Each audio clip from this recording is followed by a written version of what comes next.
30 seconds and counting.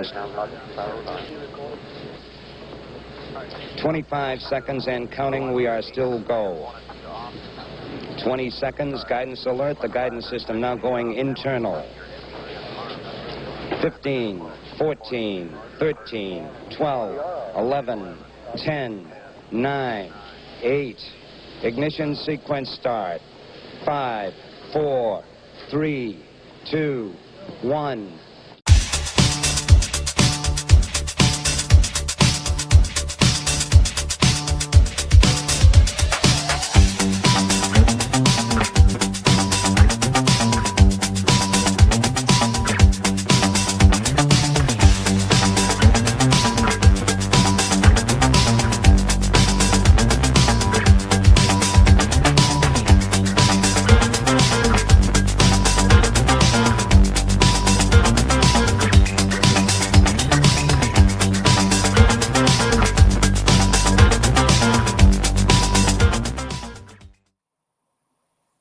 Good evening to my viewers in Africa and Europe. Good afternoon to many of my viewers anyway in the Western Hemisphere. Good morning to the rest of you, and good very early morning to my viewers on the Pacific Rim. Welcome to the Angry Astronaut. We have a huge crowd of over 300 people joining us already for this historic event. And when we say historic, it's not in a good way at all.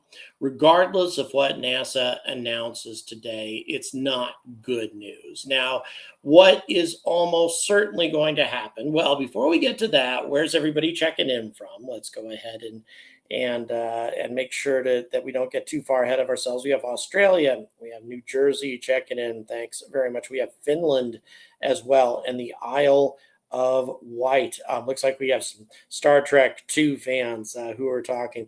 We have South Africa and Switzerland, Titusville, Florida, my Uncle George's hometown. Hello, Houston, Texas, and Nottinghamshire. We have Santiago, Chile, 4 marks, and then, of course, our awesome supporter and producer, ASN. Everybody be real nice to him because he was just in hospital a few hours ago and still running this. Hello, Colorado Springs, my hometown. Hello, New York, Northern Ireland, San Jose, California, Belgium, Austria, Australia, Greece. We have Boston, Massachusetts, Budapest, Manchester, Clarksville, Tennessee, Worcester, UK. We have Italy and Northampton. We have Israel and Raleigh, Hungary, the Netherlands, Arkansas, Connecticut, Eastern Europe, Tampa, Florida, Fulton, Texas, Buenos Aires, Brisbane, Catalonia, UK, Alabama, St. Vincent Grenadines, boy, everywhere. Quebec City, Mechanicsville, Virginia, Argentina, Newbury, Berkshire. And thank you, Elmar, for the $5. Brevard County, Florida. Really, really appreciate that. And yes, I am going to have a Crew 9 meetup when I come to Florida. And I really appreciate any of the support that comes in, as always, today, because it's going towards getting me across the Atlantic to the Crew 9 mission, where I've secured a press pass, behind the scenes tours, interviews with the Crew 9 astronauts, and I'll be bringing you the launch live, up close and personal. So should all be very exciting. Sacramento, Italy, hello, Windsor and Saluda, North Carolina.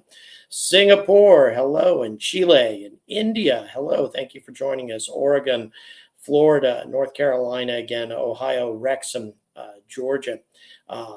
Folks from all over the place, 87% saying Dragon, 12% saying Starliner. Most of the insiders seem to believe that this is definitely going to be a Crew Dragon solution, and that is the only responsible move at this part, in my opinion. I see no reason to risk astronauts' lives on this pile of junk.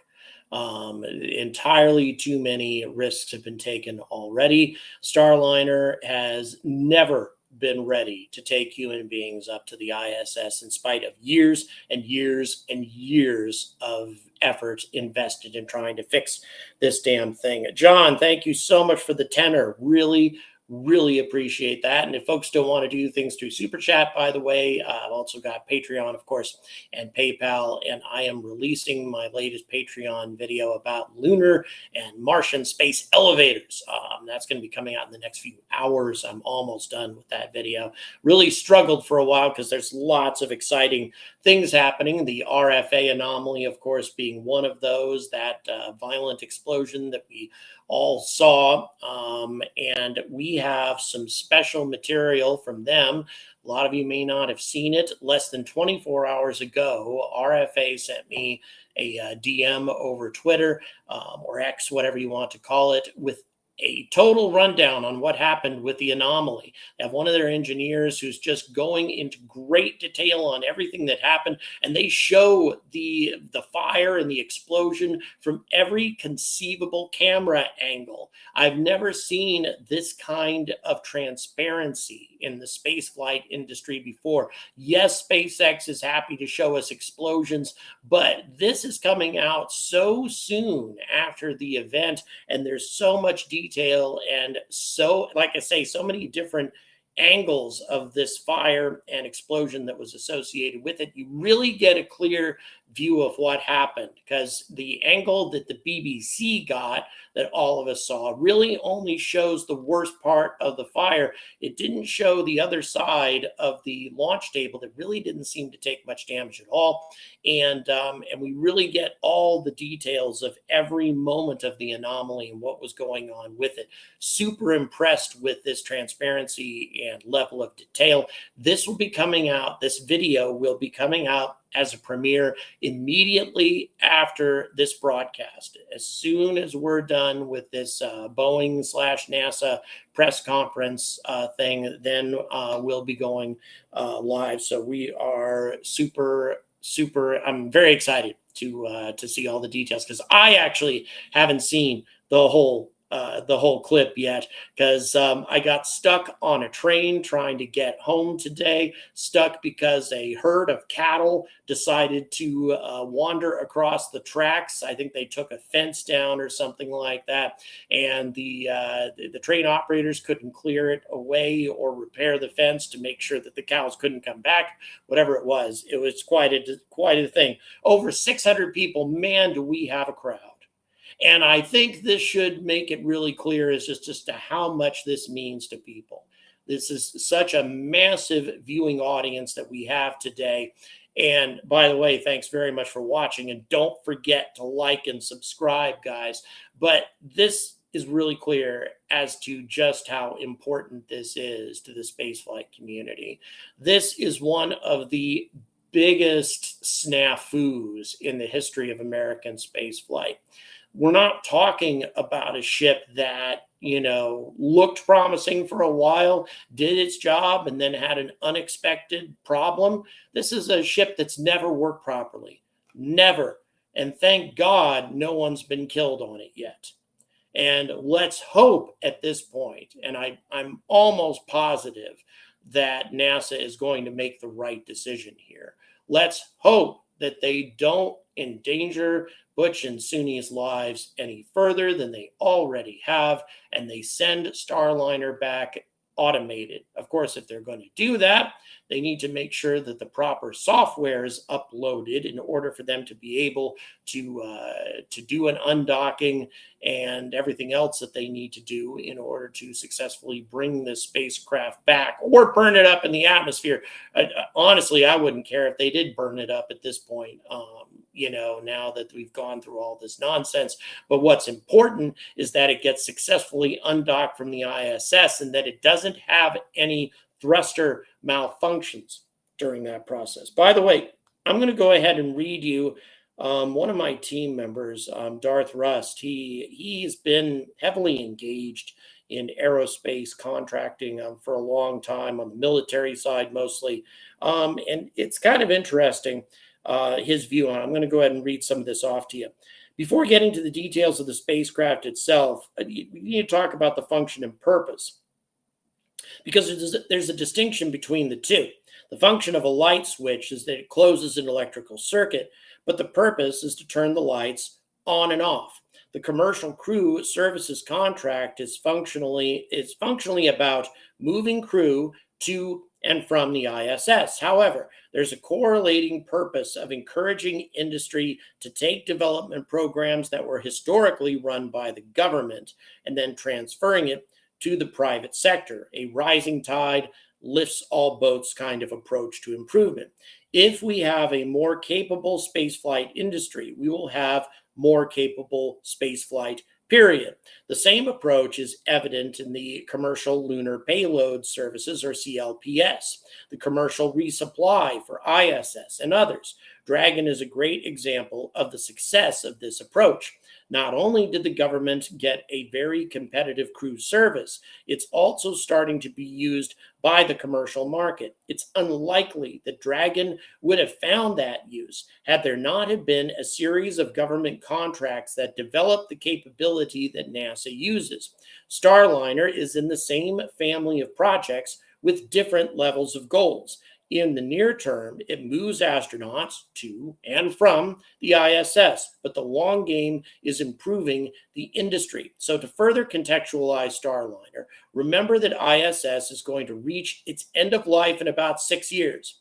Assuming Dragon and Starliner split the 6-month launch cadence more or less as planned, and of course that's not going to happen now, but assume that it did, that gives only 6 launch opportunities for a Starliner mission.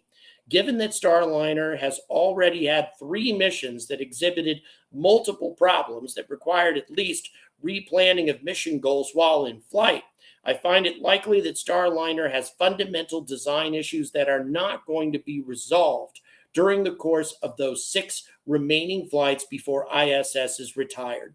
I don't believe that these are mere technical issues that need some equipment swapped or something fine-tuned. The compounding issues that Starliner has demonstrated show a systemic problem with the technical approach to the spacecraft overall. Another way to put it, I don't think that we've been through all the layers of the onion to the point to where I'd be comfortable, or any other reasonable person would be comfortable treating it as a routine capability. So some things to think about. Dragon has already completed 11 crewed missions, with the 12th docked at the ISS and the 13th and 14th about to launch. That's all 9 NASA missions, plus 3 Axiom, plus the Inspiration and Polaris Dawn. 800 people watching. Well, apparently this is interesting to you folks. So thanks, Darth, for this, because it is cool stuff. Those have been minor issues, but did not require replanning in flight. Dragon's demonstrated reliability is already much higher than Starliner, obviously. The design risk of using Starliner to support ISS, even with technical corrections, is higher than just using Dragon until the end of ISS. Even if we gain dissimilar reliability by having an alternative to Dragon, it's unclear what risk it's offsetting. And if the risk of using Starliner is less than using Dragon, it's also unclear if the risk of using Starliner is less than the risk of keeping astronauts on the ISS in the first place. Overall, using Starliner doesn't offset a risk. It instead adds a risk, and there's not a lot of launch opportunities to do something about it. So what would I do? Drop Starliner from the commercial crew contract for either A, non-performance, or B, convenience of the government, assuming that clause is in the contract. I don't think we need it to operate ISS through the end of its life, and I'm comfortable that we understand Dragon well enough to not only use it safely, but also for it to recover if there's an issue. So there's more actually in here, but we're down to only 2 minutes before NASA goes live. But as you can see, Darth has a lot of background in all of this. He definitely has a good understanding of how these contracts work and what NASA's overall objectives are through all of this. And the bottom line is very simple. There is very little, if any, advantage to pushing forward with Starliner any longer. There's no point to doing this anymore. At this point, even with the risk of only having one spacecraft, one human-rated spacecraft providing transportation to the ISS. That is less of a risk than trying to make this damn thing work in the limited amount of time that we have left. So that being the case, I really don't see how NASA makes the decision to move forward with Starliner tonight. I don't see how that's possible. We'll see. But most of the information that I'm getting from spaceflight journalists are saying that this is just not going to happen. Empire Management, thank you so much for the support. Really, thoughts of using airships in conjunction with high atmospheric space elevators for humans and payloads. Yes, that's as I mentioned before earlier in the broadcast. I have a Patreon exclusive video about space elevators. More specifically, lunar space elevators and Martian space elevators, and what the potential is for those, the benefit that they could bring to spaceflight in the future. Releasing that within the next few hours for all of you Patreon folks out there. That's coming really soon. And if you want to become part of that, I have a growing library of videos that are Patreon related, in case you're interested in checking out that side. But of course, as most of you know, I have quite a big library of videos, no matter which way you slice it, for you to watch on this channel. Definitely produce a lot of content. Also, again, to remind you now that we have a very big group of people watching, and we're about to go live with NASA. Producer, is NASA on yet? All right, here we go. Let's see what NASA has to say. And also, don't forget to stay tuned for the RFA blow-by-blow of that explosion in Shannon. Pretty cool stuff. Oh, looks like we got music of some kind here that... yeah, so copyright music, so we have their audio off currently, at least from you guys' side. So in any event, until they go live, we're just waiting for the conference to get started. Once again, pretty much expecting that the Starliner is coming to an end at this point. It's not going to be bringing anybody back home, that they're going to do a Crew Dragon rescue mission of some kind.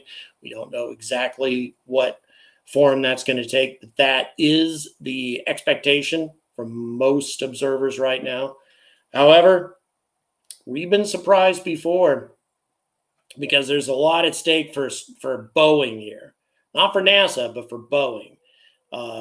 If Starliner is not given an opportunity to bring Butch and Suni home, as it should not be given that opportunity, that will pretty much slam the last nail into the coffin for Boeing's spaceflight industry, probably for quite some time.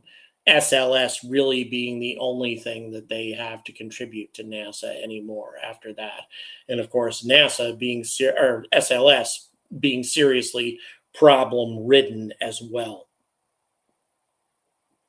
So we will see. And yeah, there's a comment there downplaying any problems. Yeah, I would say that there's a good chance of that. We're probably going to hear some stuff from NASA saying that they're still committed to Starliner. We still believe that this can be an important part of the mission, blah, blah, blah. And that just simply isn't true. If Starliner if they don't trust it enough this late in the game to bring human beings back home, there's no reason that this program needs to continue. We're just too late in the process.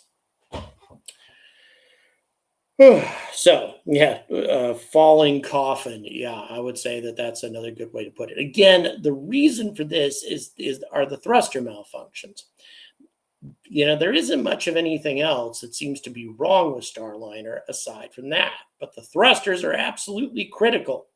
You need the thrusters to properly orient the spacecraft towards the atmosphere so it carries out a re-entry properly. Going too steep, and it's going to hit the dense parts of the atmosphere too quickly, to where it's going too fast through the dense parts of the atmosphere, and the heat shield will be overwhelmed. The spacecraft will burn up.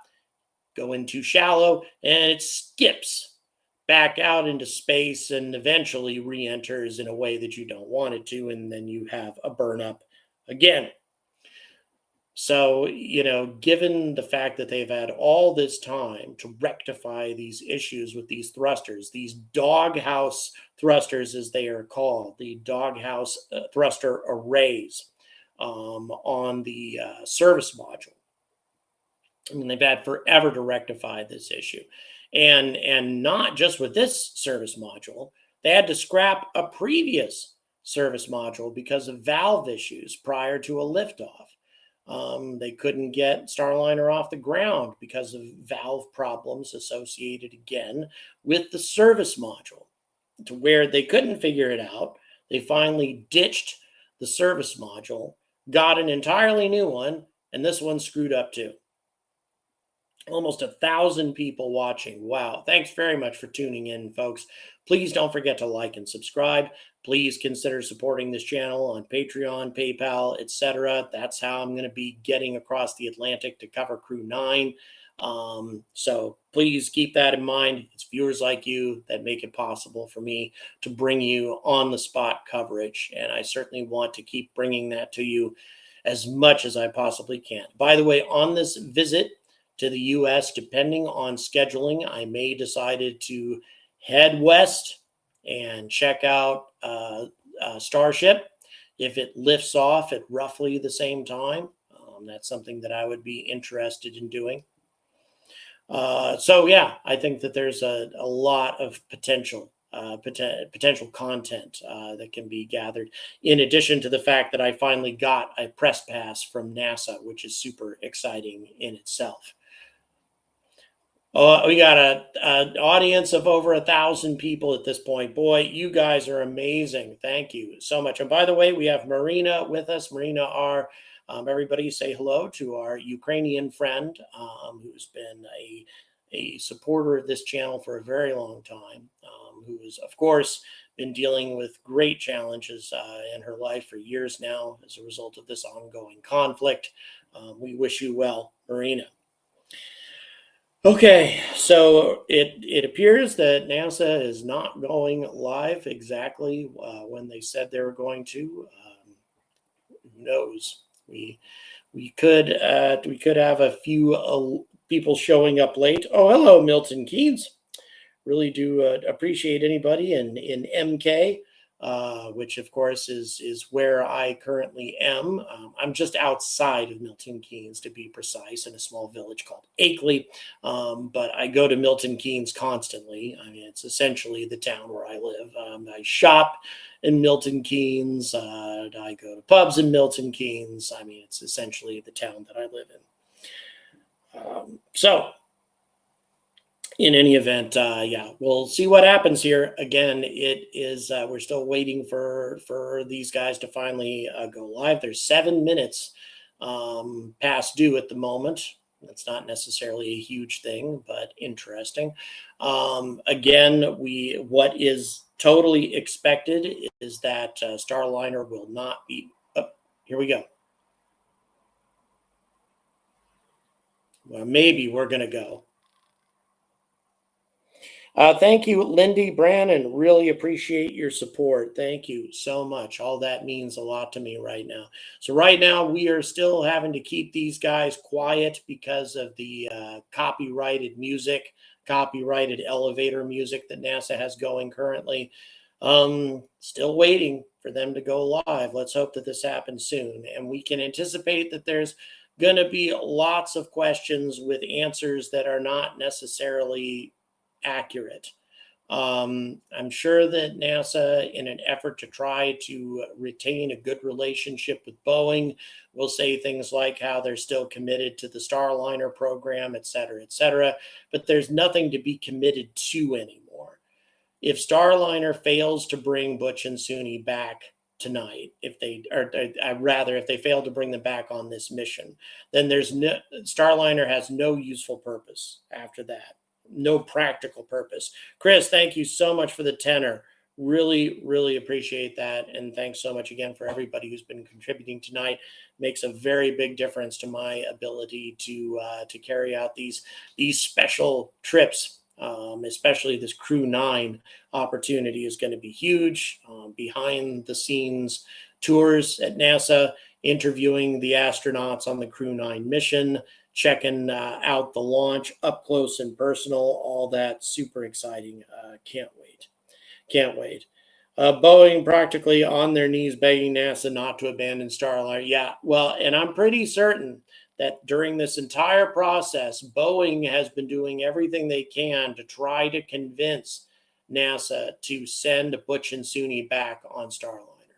I'm very sure that that's what they've been trying to do because they know what's at stake here if they fail to bring them back on this mission. Even though they would be putting their lives at risk, I still think that they've been really pushing for that. Number one, because in spite of the thruster issues, I would say that Starliner probably has a very good chance of successfully bringing them home regardless. And in a case of an emergency, the current plan is to put Butch and Suni on Starliner and press the button anyway. So, I'd say the odds would be in their favor. But at the same time, what would the chance of a burnup be? 10%? 5%? Let me tell you something. If it's anything greater than 0.1%, it's not worth the risk. And right now, I wouldn't give them odds that are anywhere near that good. And so, therefore, we don't need to be risking the lives of two valuable astronauts, two human beings, for God's sake, in a situation like this. It's irresponsible, and I really don't think that that's what's going to happen. Yes.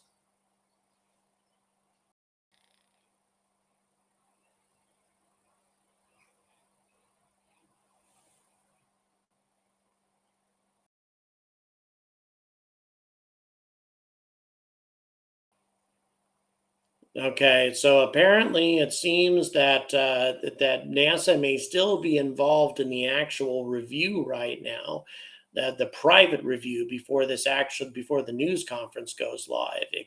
They estimated that it would be roughly an hour after they wrapped on the decision. That being the case, then this could have gone longer than anticipated. And so, therefore, the 1 p.m. is just an estimated time. A little frustrating for us as we wait. But in the meantime, I will also remind you that immediately after this broadcast is completed, I'm going to be bringing you RFA's blow by blow rundown of what happened during that anomaly in Shetland. They have a lot of really amazing camera shots of the fire and subsequent explosion on that rocket. They have done a lot to become very transparent, and you seldom see this kind of transparency in the spaceflight industry, especially this soon after an anomaly taking place. I'm very impressed that they've decided to communicate with the public like this. So immediately after this broadcast, we'll be bringing you those details. So that should be very cool. Alan, thank you for the fiver. Here we go.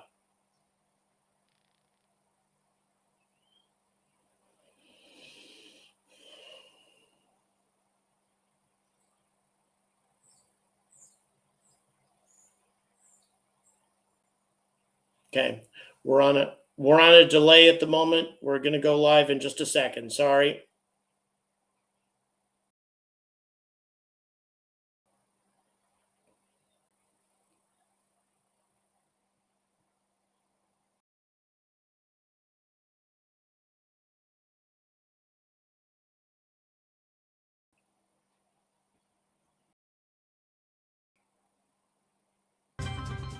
Good afternoon, and welcome to NASA's Johnson Space Center. I'm Mira Bernstein in NASA's Office of Communications.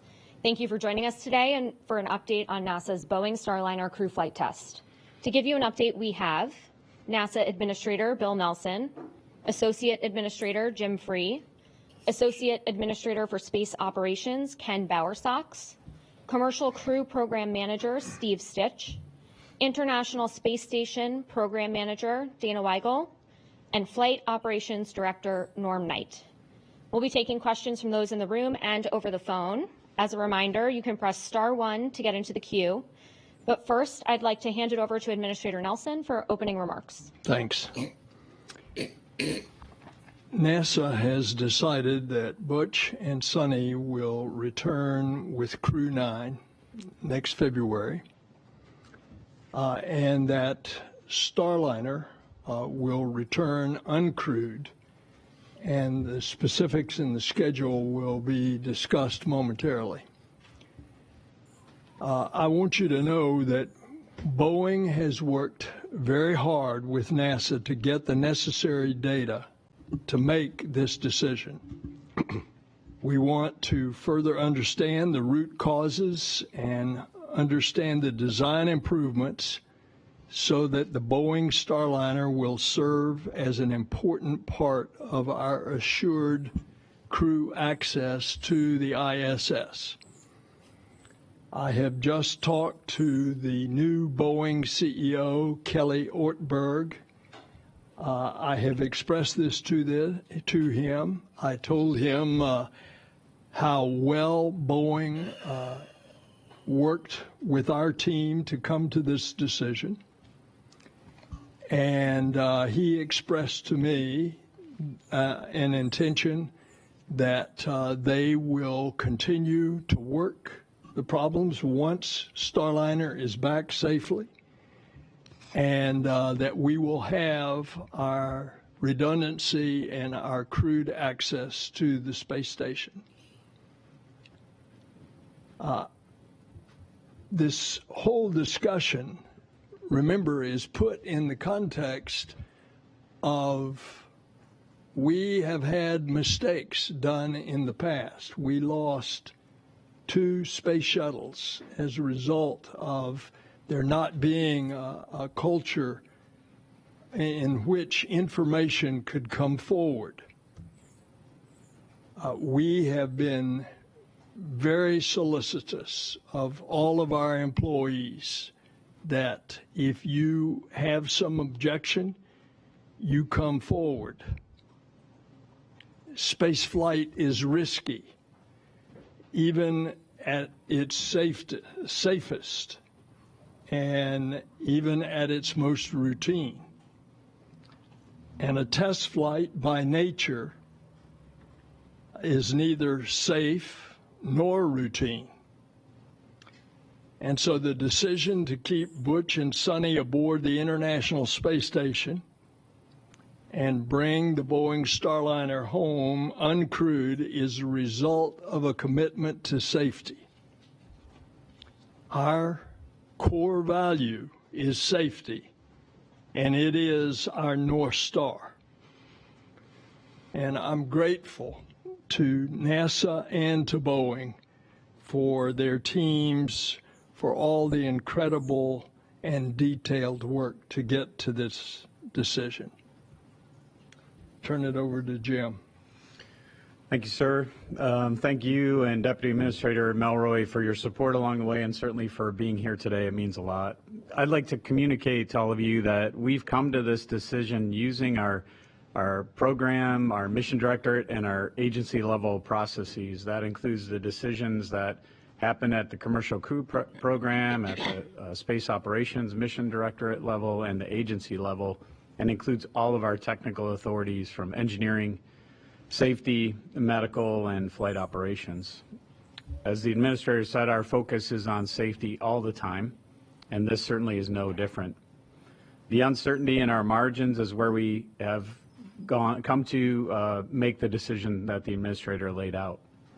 That uncertainty remains in our understanding of the physics going on in the thrusters, and we still have some work to go. You'll hear more from others on the specifics, but I'll tell you that the NASA and Boeing team have made incredible technical progress in the model development that has gone on, the thruster testing, understanding material properties within the valve, and the complicated fluid physics that are happening inside. We will continue to learn. We are a learning organization, and I think we've demonstrated that here. We'll learn from this effort so that our crews, who are at the top of the pyramid on these missions, and their families can continue to know we've done that, and we'll always do our best. For our team, our programmatic and technical teams, both NASA and the Commercial Crew Program, and the Space Station Program, and our Boeing teammates have worked endlessly to get to launch, and certainly in the past 2 months. They've done this while the whole world has gone on around them. Hurricanes, a hurricane through Florida, a hurricane through here, while their homes are damaged and without power, they came to work. Some of them lost family members along the way. Their kids went back to school and life in general went on, but they were here every day working long hours. They have persevered, and I want them to know how grateful I am that they are on our team. This has not been an easy decision, but it is absolutely the right one. Let me turn it over to Ken Bowersox and thank Ken and all the leaders here and the ones that are not here with us today for their work. Thanks, Jim, and thanks to you and the administrator for joining us for this press conference and for our meetings. So you guys have been heavily involved, and we appreciate that. I also want to thank everybody who's here in the room with us and watching online. It says a lot that you're with us on a Saturday, and I want you to know how much we appreciate your support as we work to fly our mission safely.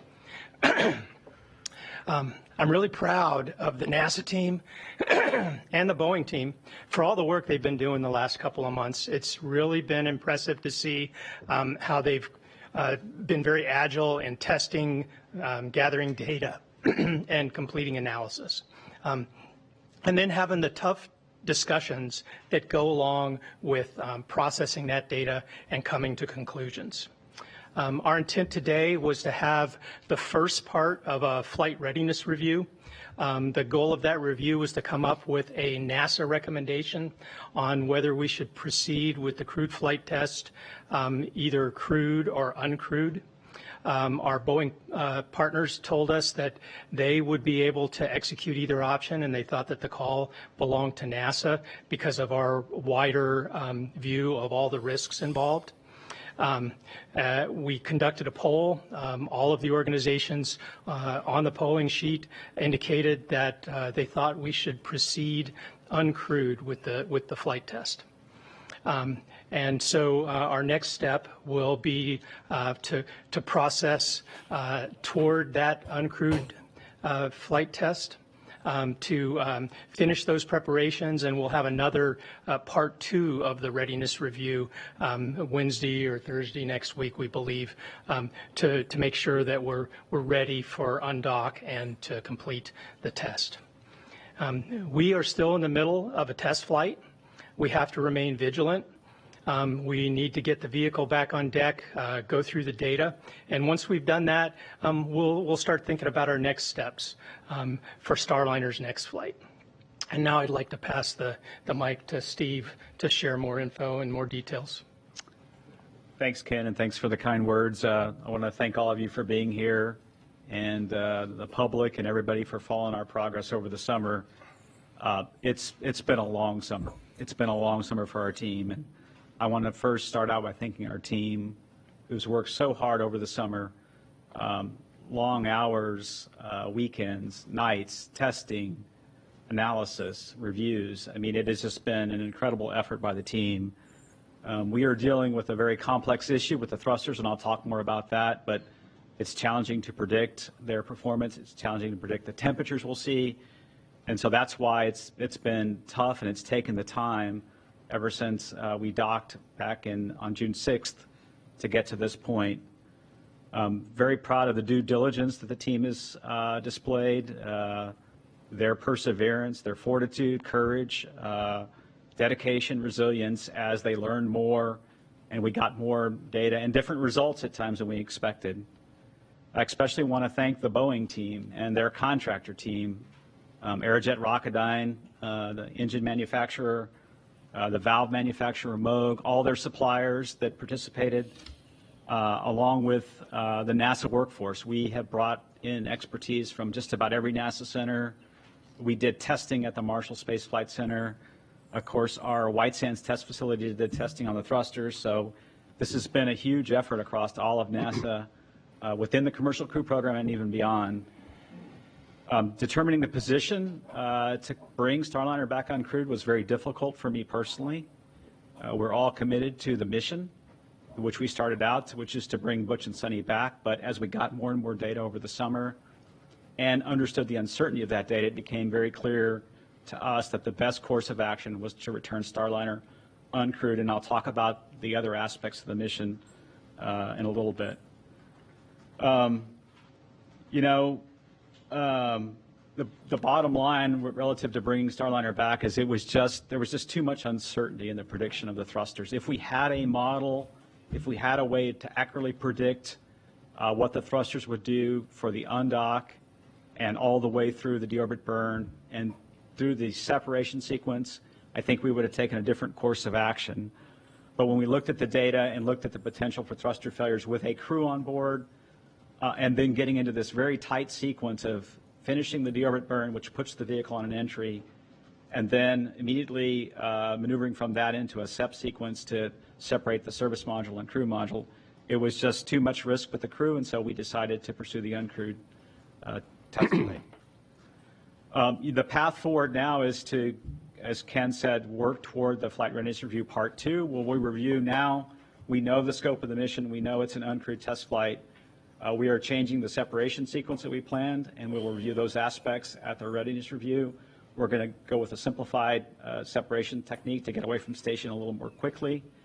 We'll get to the deorbit burn and execute that nominally.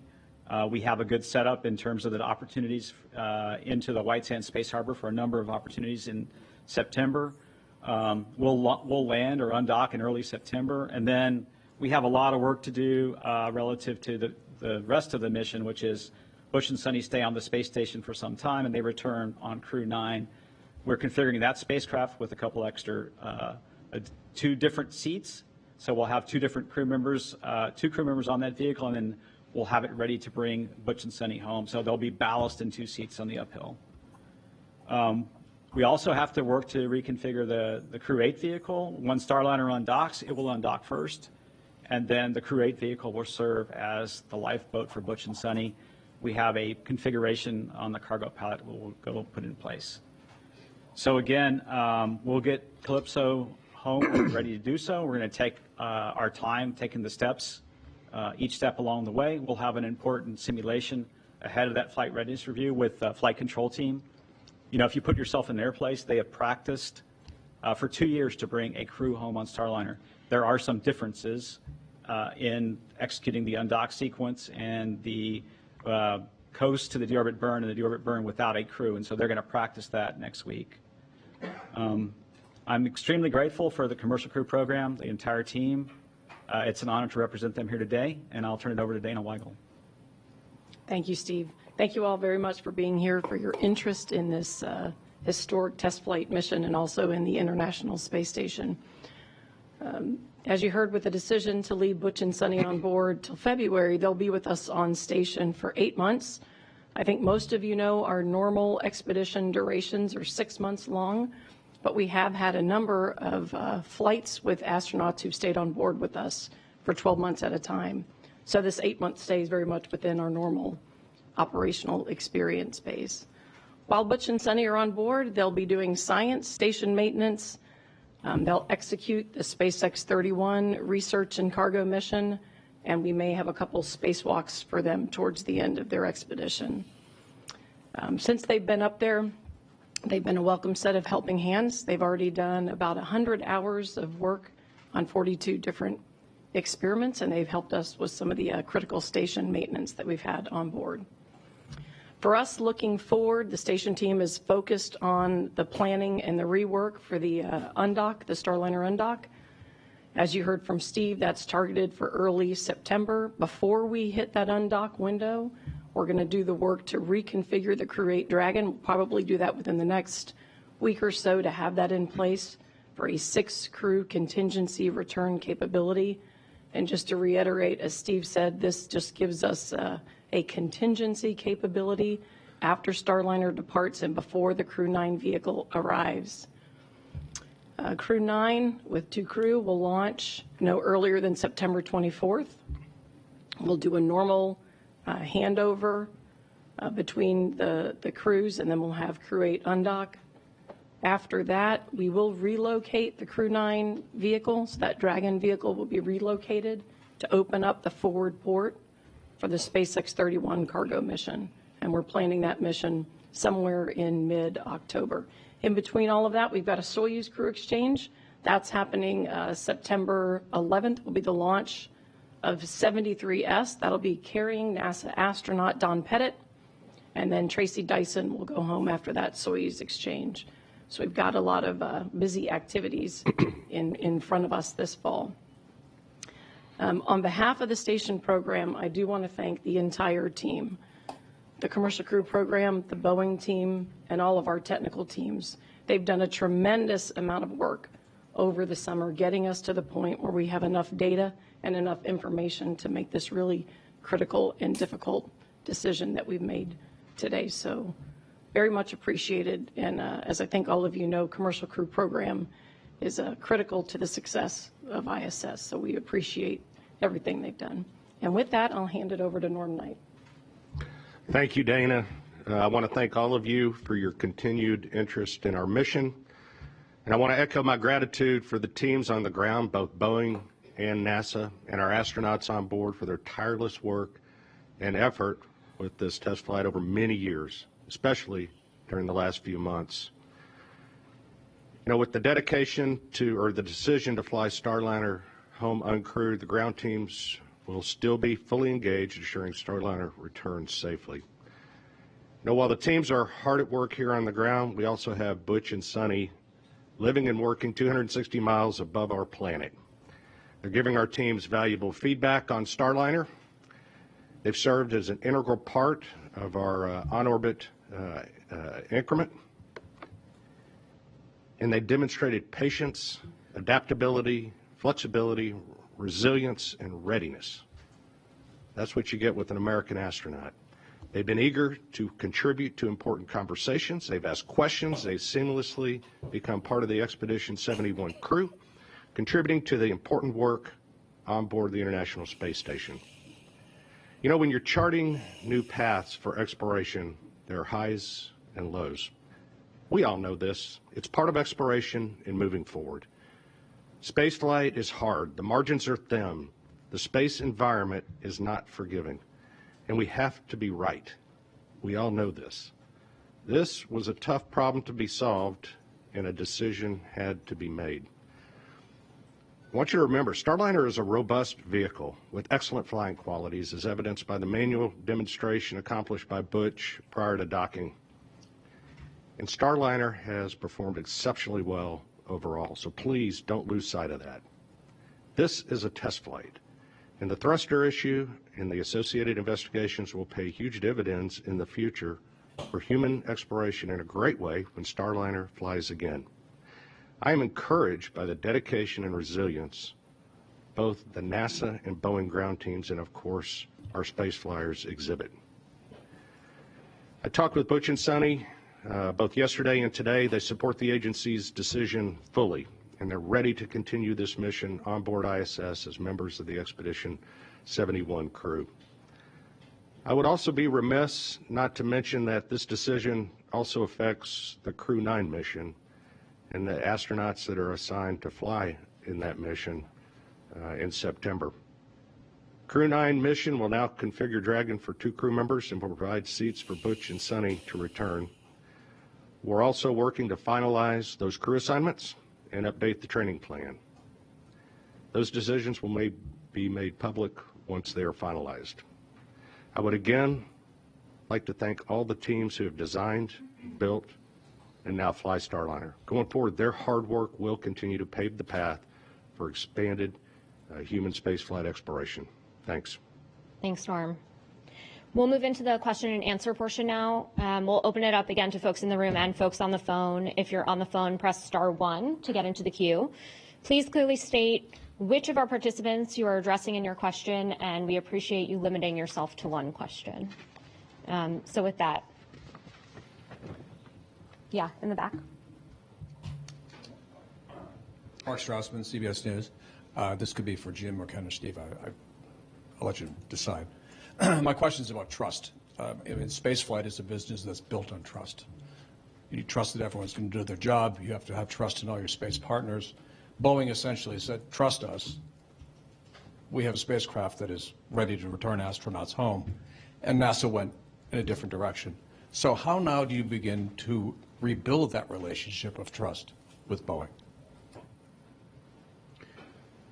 I'll start. I don't think it's a trust issue at all. I don't think we're rebuilding trust. I think we're looking at the data, and we view the data and the uncertainty that's there differently than Boeing does. It's not a matter of trust. It's our technical expertise and our experience that we have to balance. And I think Ken said it. We balance risk across everything, not just the Starliner piece. So I don't see it as a trust issue at all. I guess Ken or Stitch. Yeah. Well, I would say that we've had a lot of tense discussions, right? Because the call was close, and so people have emotional investment in either option, and that gives you a healthy discourse. But after that, you have to do some work to keep your team together, right? To keep your team restored and ready for the next issue. And I'll acknowledge that we have some work to do there. It's pretty natural whenever you've had a difficult decision to make. But we're aware of it, and we'll work it. And we're committed to continuing to work with Boeing. Steve, anything you want to add? Yeah, I wouldn't necessarily call it trust. I would call it a technical disagreement where we get a group of engineers together and they disagree on the risk level of what could potentially happen to the thrusters. Boeing did a great job building a model. Now, the question is that model good enough to predict performance for a crew? All the work we've done is really important also for bringing this vehicle back. We want the vehicle to come back uncrewed. It needs to land at the White Sands Space Harbor, which is where the opportunities are setting up in September. And all the work that we've done, both on the NASA and Boeing side, give us confidence to bring the vehicle back. It has to execute a deorbit burn. It has to do all the things we need it to do, undocking from the space station safely. So I think together we have worked toward that part. There's just a little disagreement in terms of the level of risk. And that's kind of where it got down to. And I would say, it's close. It's very close, and it just depends on, how you evaluate the risk. We did it a little differently with our crew than Boeing did. So. And Mark, trust is a two-way street, and it's built upon a relationship.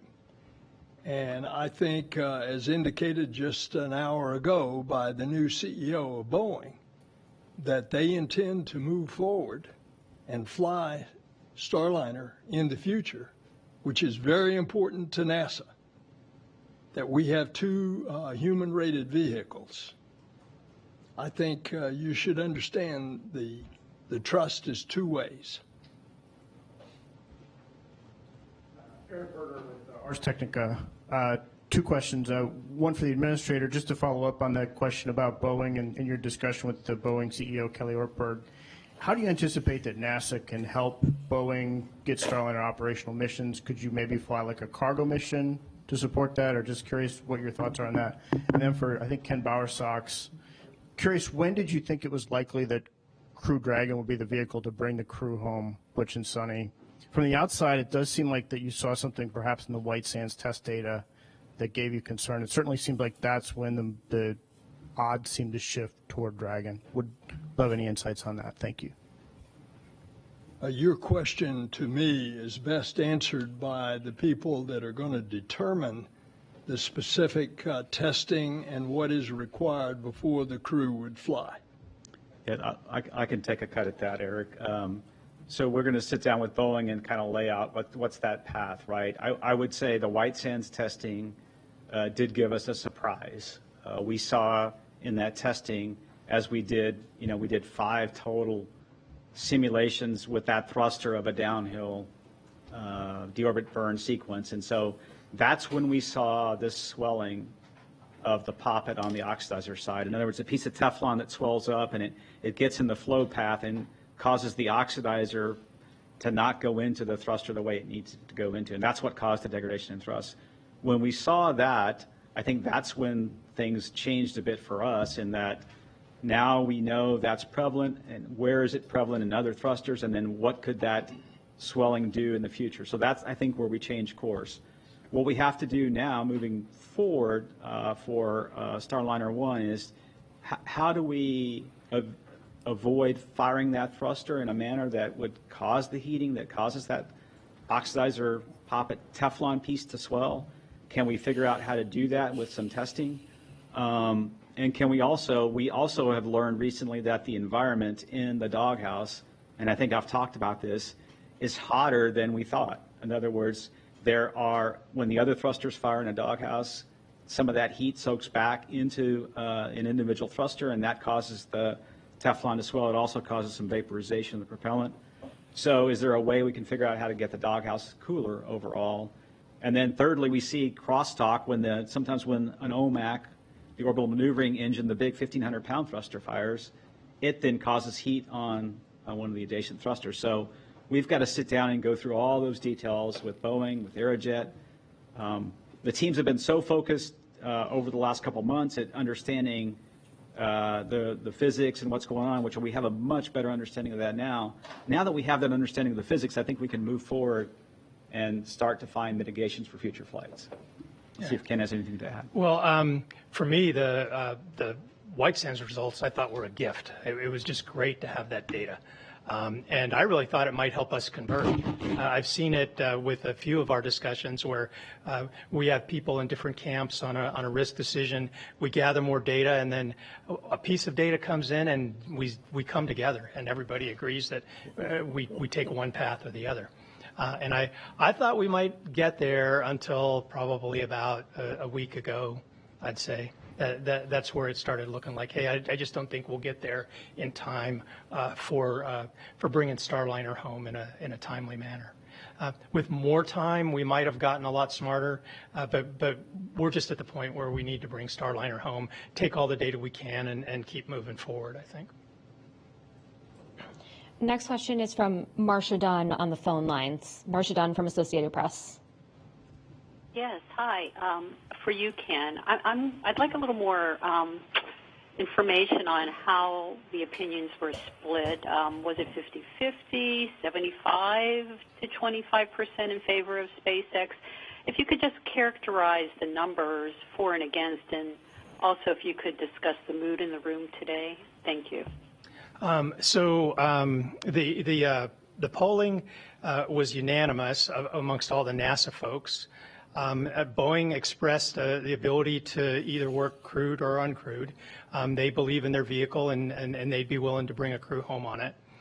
We had some NASA folks that took a broader view of the global risks, who thought that, hey, we probably should keep the crew on the test flight. To say whether that was 15, 20% of the people, I'd have a hard time coming up with that number.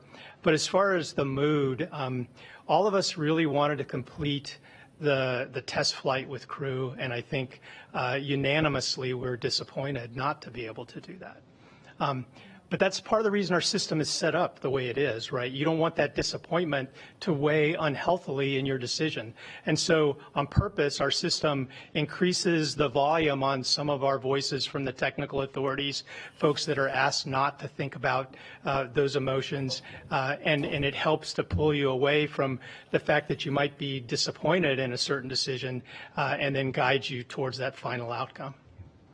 And I would add on the mood in the room, I think everybody is professional and did their jobs, but there is a sense of not accomplishing the mission that we set out to do. And even for myself personally, that is a hard thing to go through. It's a little bit of a situation of loss and feeling like you lost something. And we haven't, in the ultimate long-term view, we have not lost anything, because Boeing, as the Administrator Nelson said, is committed to finding the solutions and flying Starliner again. But I probably can't express in words what it's like when you commit to a mission, you've worked on a mission so long, and then we make a fairly dramatic change, which we have not done in human spaceflight in a long time. And so there's a feeling of loss, and we'll work with our team to make sure we talk about that and we move forward from here, because we need this team to focus not only on returning Starliner safely, but we have a Crew 8 mission to return and reconfigure. We have a Crew 9 launch coming up as well, and we need to focus on all those things. We have a really busy time frame, and we'll do that. We'll talk to the team and make sure they understand that it's nobody's fault, and it's a normal feeling to have this feeling of loss or that you didn't complete what you intended to do. Okay, we'll take the next question also from the phone lines from Marissa Para from NBC News. Hi, everyone. Thanks so much for doing this. Marissa Para with NBC here. Senator Nelson, this could be for you or for anyone else who wants to join in. We heard a mention of a next space flight for Starliner a couple of times, and we know how much NASA would like to have an alternative to SpaceX, more companies available to provide the ability to shuttle astronauts to the ISS. Senator Nelson, how certain are you that Boeing will ever launch Starliner with a crew on board again? 100%. Folks, I apologize, and especially I apologize to the my journalistic colleagues who certainly had some questions coming in and that sort of thing. But the reason I saw a big indication amongst the chat of people wanting to get my reaction to all of this, now as opposed to later. And first of all, I'm going to do what the viewers want, and number two, I'm not sure if we're going to get a whole lot of useful information from any further questions that are being asked, because frankly, we have an agenda here. We have a story, and NASA is sticking to it. And that story is that this is a test flight, and we can expect things to go wrong in test flights, and we're committed to Starliner's eventual success and being an important part of human-rated missions with NASA. And I have a one-word response to that. Bullshit. Bullshit. This whole thing, yes, and I may very well have demonetized the stream here, but I don't care. You know how I tell things like it is. But the fact of the matter is, we've been waiting so many years for Starliner to finally perform to at just the baseline expectations. Just get people up to the ISS and back. Look at how long it has been that Crew Dragon has been operational and taking crew after crew after crew up to the ISS without any problems whatsoever, any significant problems anyway, for a very long time now. And Starliner experienced the same issues in this test flight, almost identical if we're talking about the thruster issues and the doghouse problems that they were discussing there. These issues came up in 2022 with the unmanned test. It's not like these things suddenly cropped up unexpectedly. These are issues that existed before. So if they didn't know that the doghouses were getting that hot while they were firing the thrusters, why didn't they have that problem identified back in 2022? Because almost the same number of thrusters failed. The problems were almost identical. How do you continue to have these sorts of issues with this much time to rectify the problem? It's just nuts. Okay, so in any event, sorry, I guess we're having a little bit of audio issues on the Discord side of things. I apologize for that. So that's one thing to discuss here. But also, I'd like to mention something, and this may surprise some of you. I'd like to say something on behalf of Boeing here. Don't piss on my leg and tell me it's raining, okay? Because what has happened here, if Boeing successfully brings Starliner back without any significant issues, if they complete this test in an uncrewed fashion and demonstrate that, yes, indeed, we could have brought Butch and Suni back. If we could have done that, bear with me, I'm sorry. I am still checking to see what the issue is with the audio. I apologize.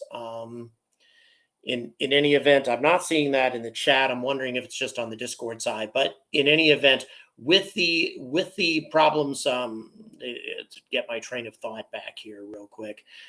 Oh, okay. In regards to the Boeing issue, if they manage to pull all of this off, if I were one of these Boeing representatives that was pushing NASA to take this risk, to trust us and I think that was a good question, by the way, that CBS asked there. I don't recall the name of the journalist, but that was a very good question. Boeing said, trust us, and NASA essentially responded and said, we don't trust you. And for good reason, I think. But nevertheless, if they actually manage to pull this off and bring Starliner back without any significant issues, then the response that I would have for NASA as a Boeing representative at this point would be, thanks a lot, guys. You essentially killed the future of our company in space without just cause. Because we could have done this. You didn't let us do it. On Monday, I can't even imagine what's going to happen to Boeing's stock price. But again, that's if I were working for Boeing. That is being devil's advocate for Boeing, okay?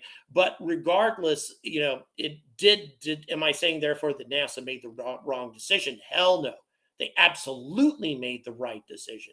But don't pretend that somehow you haven't really wounded NASA or Boeing rather, with this decision, because they absolutely have. Perhaps justifiably so, but nevertheless, that is what has happened. So, and also don't try to tell me that somehow Starliner is going to make this miraculous comeback in the future and is going to become an important part of human spaceflight for NASA in the future. That's simply not going to happen, given the relatively small number of missions that Starliner could fly, even under the most ideal of circumstances. There are so few missions left between now and the decommissioning of ISS that, given how badly this test went, and given the fact that NASA doesn't trust Boeing to bring human beings back safely to Earth on Starliner, which again, I must emphasize, I would have done the same thing if I were them. There is no future for Starliner. Can't believe that Administrator Nelson went and said, yeah, I'm 100% certain that we're going to have a future with Starliner. Really? Really? With maybe 6 potential flights left between now and the decommissioning of ISS. Well, thank you very much, by the way, Transform Left, for the tenor. I really, really appreciate that. There was another one, Frank V. Thank you so much for your support. Is Dream Chasers contracted for manned missions? No, they aren't actually. Dream Chaser is contracted only for a cargo resupply missions right now.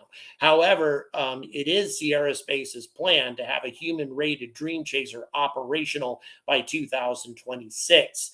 But Dream Chaser was given the fact when they lost that commercial crew contract, when NASA made the poor decision to go with a Boeing Starliner solution instead of a Sierra Space Dream Chaser, they lost that entire opportunity to become part of the ISS commercial crew process, really. Dream Chaser is designed to take human beings to Sierra Space stations and also to future commercial space stations for other companies. Thank you so much for the 50 quid, my God. And you are absolutely right.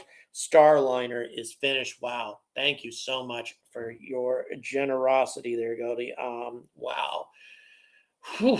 Really, really appreciate that. Thank you so much. Really helpful to everything that you guys do, given especially the way Google and YouTube has been on monetization lately. You guys are awesome. Thank you so much. So again, to get back to it, those are the things that irritated me more than anything else. It wasn't the decision. NASA made the right choice, but they are just giving us this delusional concept that somehow this is a test flight, the kind of test flight that we can expect with a human-rated spacecraft, etc. You got to be kidding me. This test flight went no better fundamentally than the other two.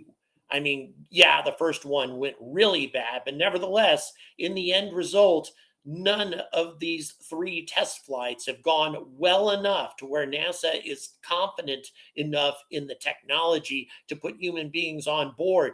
That tells you something.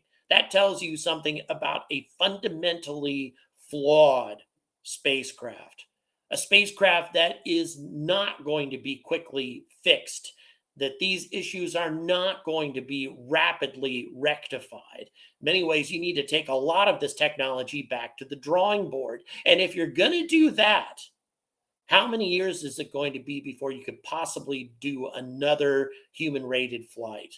And how many years does ISS have left between now and then? The math doesn't add up. And again, the journalist from NBC, when she asked, why are you so confident? How confident are you that Starliner will fly again with people on board, et cetera? Yeah, she sounded completely. There's tons of disbelief in her voice, and I totally understand why.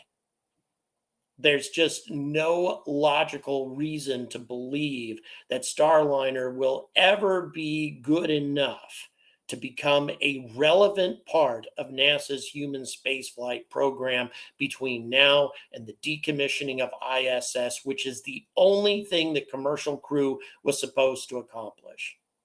So again, very disappointed with the fact that, not surprised. Not surprised. I certainly expected NASA to convey the story that somehow we're going to have, a functional human-rated Starliner in the future that will be able to do the job.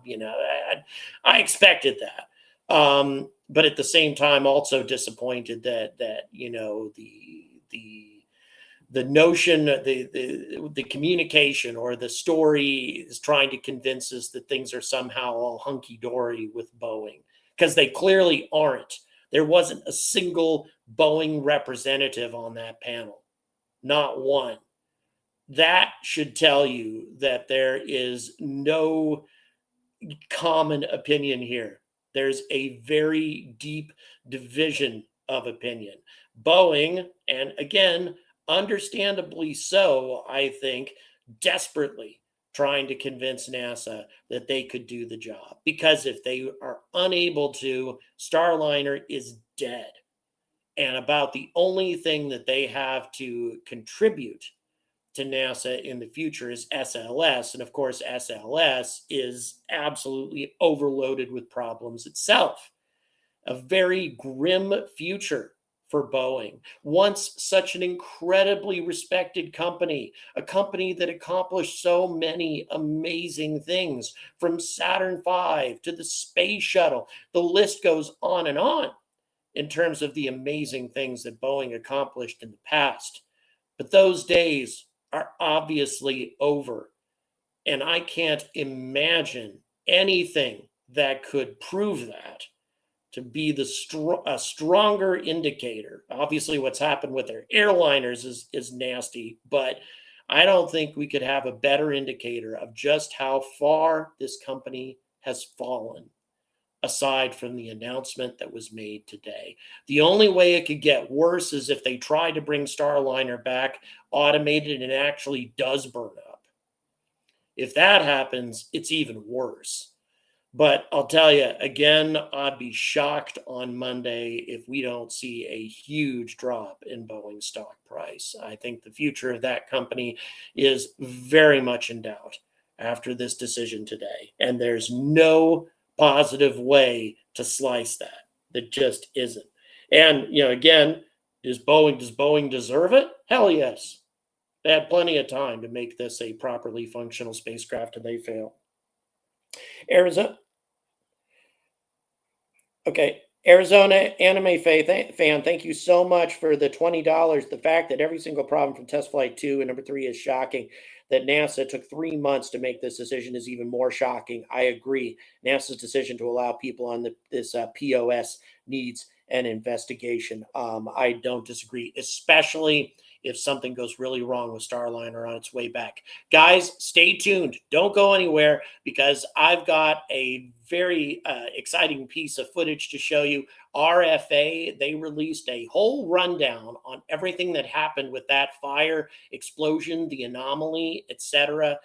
That happened on Shetland a few days ago. I did not expect this from them. Huge amounts of transparency for them, really spectacular footage, and we're going to be going live on that. We're going to go ahead and bring that on as a premiere right now with this new footage. It's going to be mostly them talking, not me, because they do a much better job of explaining what went wrong with the technology. But anyway, I was super impressed with the transparency that this company is showing, this fledgling launch provider out of Germany. And I wanted to make sure you guys saw it. So please stay tuned. We're going to be premiering right now. So please please subscribe. Please consider supporting this channel on Patreon and PayPal. Thanks so much. And as always, stay angry about space.